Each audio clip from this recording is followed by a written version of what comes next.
korban, terdakwa memberikan pendapat yang pada pokoknya keterangan anak korban benar dan tidak keberatan. 18, anak korban 9. Sidang kasus asusila dengan terdakwa Heri Wirawan digelar secara terbuka di Pengadilan Negeri Bandung, Jawa Barat hari ini. Heri duduk di kursi pesakitan mendengarkan dengan seksama pembacaan vonis dari majelis hakim. Ia hanya terdiam saat majelis hakim membacakan putusan vonis.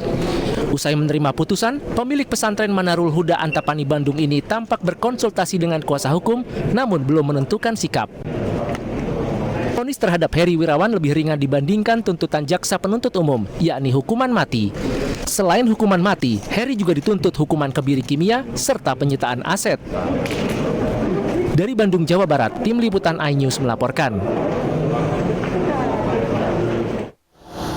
Kasus pemerkosaan yang dilakukan Heri Wirawan terhadap belasan santriwatinya menyita perhatian publik. Akibat aksi bejatnya, sejumlah korban yang masih di bawah umur hamil, bahkan ada yang telah melahirkan.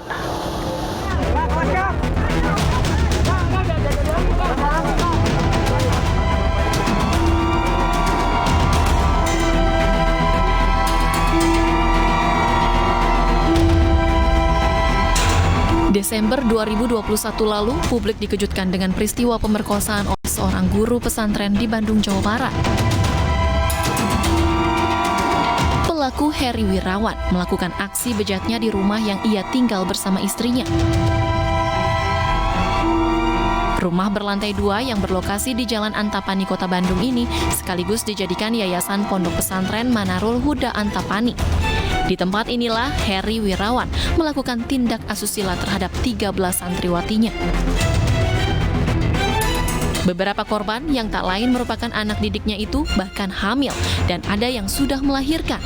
Heri diduga melakukan aksi bejatnya sejak tahun 2016 hingga 2021. Kasus ini membuat Presiden Joko Widodo menaruh perhatian khusus. Melalui Menteri Pemberdayaan Perempuan dan Perlindungan Anak, Presiden meminta pelaku dihukum berat dan korban mendapat pendampingan semaksimal mungkin. Dengan kasus ini, Pak Presiden memberikan perhatian khusus terhadap kasus ini. Saya hadir kemarin di Jawa Barat ini, walaupun kita tahu penanganan kasus ini sudah ditangani dengan sangat amat baik oleh teman-teman beserta jajarannya di Jawa Barat ini. Bapak Presiden memberikan bagaimana kita pemerintah negara hadir dengan memberikan tindak tegas. Saya kemarin sudah ketemu dengan korban juga ya, yang ada di Bandung. Ya, kita sudah diskusi mendalam kepada korban.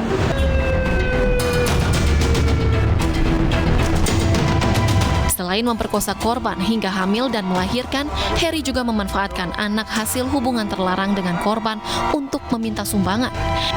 Dana program Indonesia Pintar para korban juga diambil Heri. Proses hukum terhadap Heri Wirawan pun terus disorot publik.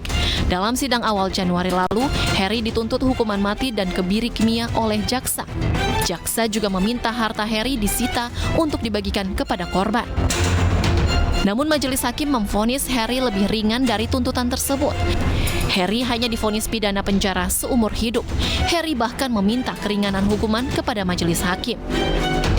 Tim Liputan iNews melaporkan. Lalu bagaimana ahli hukum melihat vonis ini? Apakah sudah tepat? Kita akan membahasnya bersama ahli hukum pidana Profesor Muzakir. Selamat sore Pak Muzakir. Selamat sore. Ya, Pak Muzakir, bagaimana tanggapannya terkait vonis Heri Wirawan ini dihukum seumur hidup? Jadi kalau dilihat dari serangkaian perbuatan pidana yang dilakukan, menurut saya itu sudah cukup dan itu sudah adil. Walaupun tuntutannya pidana mati, tapi hukuman seumur hidup menurut saya sudah adil ya, sesuai dengan perbuatan yang dilakukan. Dan saya apresiasi jika kemudian ada putusan yang menyangkut penyitaan terhadap aset yang diserahkan kepada korban kejahatan untuk pemeliharaan anak-anak yang dilahirkan dari perbuatan terdakwa yang bersangkutan. Saya kira itu, saya setuju itu, bagus gitu ya. Tapi bagaimana dengan nasib para korban yang menjadi korban yang bahkan sampai sekarang masih trauma begitu? Ini dibilang hukuman ini lebih ringan dan keluarga kecewa atas vonis ini. Jadi begini, kalau kita mencari hukuman yang maksimum terhadap perkara perkosaan itu, kalau tidak salah pasal yang paling tinggi itu ya itu hukuman seumur hidup gitu ya. Tidak ada yang pasal yang mati begitu. Kalau kita lihat konstruksi hukumnya gitu, makanya saya agak kaget kalau dijatuhi pidana mati itu terlepas dari ini ya, terlepas dari setuju tidak setuju sebagai pendapat, tapi norma hukumnya kan harus diikuti begitu. Jadi itu sebagai hukuman yang adil. Cuma kalau tadi dikatakan kebiri kimia tadi itu kenapa nggak disinggungkan di dalam majelis hakim untuk mengambil keputusan juga?